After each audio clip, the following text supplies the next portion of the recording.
So ito, mag-react po tayo. Galit na galit yung pong PDP laban dahil hindi sisipot yung pong mga Remulla at yung ibang mga nasa gobyerno sa hearing ni Senadora Amy tungkol sa pagka-aresto kay Tatay Digong.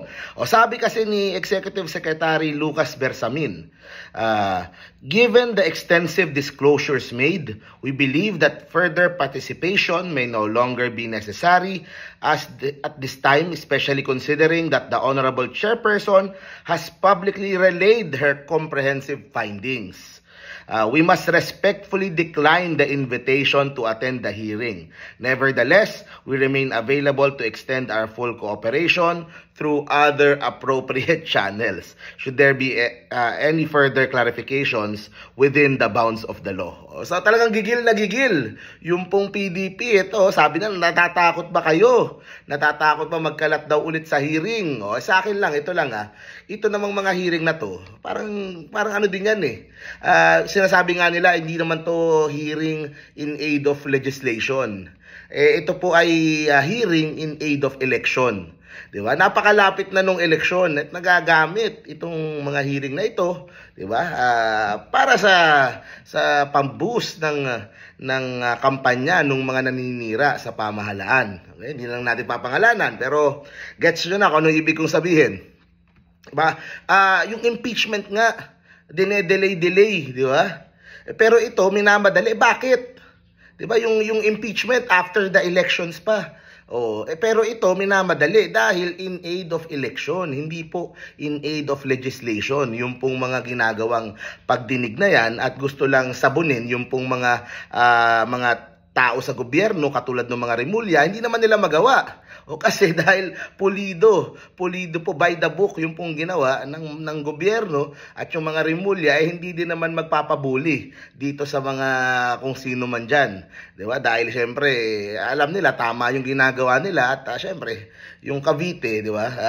Napaka-importante nung probinsya ng Cavite lalo na mag-e-eleksyon. So ito yung sabi ng PDP laban, basahin natin tapos mag-react tayo.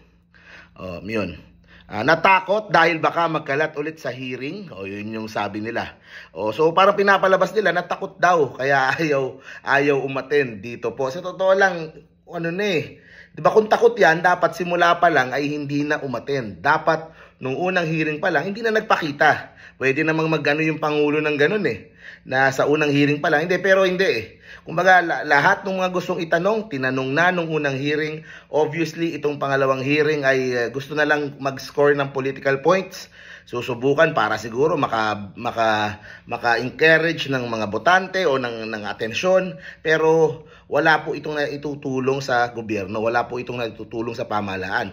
Mabuti pa kung merong nakita na talagang butas doon sa pag-aresto, magsampa na lang ng demanda, magsampa na lang ng kaso. Dahil itong hearing in aid of election, di ba, wala pong mabuting naitutulong po yan sa bansa. Sinasabi nila itong impeachment, di ba? Nakaka-divide yan ng bansa, nakakaano yan. Ganon din naman yung ginagawa dito sa hearing ni Senadora Amy. Nakaka-divide din naman. Pag sila gumagawa, okay lang. Pag sa kanila ginagawa, hindi na okay. Diba? So sa akin, tama lang po, nasabi na lahat ng kailangang masabi. Diba? Sabi ni Secretary Boying Remulla na yung sinampas sa ICC, ay labas po tayo dyan dahil yan ay mga biktima ng drug war. Diba? Yung mga kaanak nila, nakalagay sa death certificate, cardiac arrest, pero may butas ng bala sa ulo. Diba? Sa akin, Senadora Amy, kung talagang gusto mo ng justice, kung talagang gusto mo itong mga hearing ay makaserve ng justice para sa Pilipinas, bakit hindi natin bigyan ng Senate hearing yung pong mga EJK victims? Diba? Para finally marinig nyo po personally, makausap nyo sila diretso, makausap nyo sila mata sa mata at sabihin nyo po sa kanila na hindi totoo yung pong mga EJK, na hoax lang yung pong mga namatay nung drug war na parang hayop. So sa akin po, yun ang mas magandang pagtuusan ng pansin Kesa, di ba, ito, nag-hearing pa sila ulit, nasabi na nung una. Ba't di sila mag-hearing tungkol sa EJK katulad sa Kongreso? Iba natatakot o baka dahil nagagamit lamang para sa politika. O bakit yung impeachment hindi nila matuloy kaagad? Diba? Yun nasa konstitusyon yun. ilang representatives ang pumirma? Representatives yan ng taong bayan, yung mga congressman.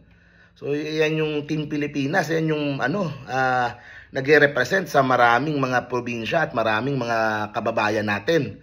Diba? So yun ang dinggin nila, yun ang unahin nila. At itong sa aresto ni Tatay Digong, unti-unti tanggapin na po natin, di ba? Maski si VP Sara, unti-unti natatanggap na hindi na makakalis yung kanyang ama doon. So, anyway guys, bago tayo magtapos, thank you very much po sa ABP Party List. Yan ang Bombero ng Pilipinas Party List. Yan po, very supportive po yan sa administrasyon. Hindi katulad ng, alam nyo na, bala na.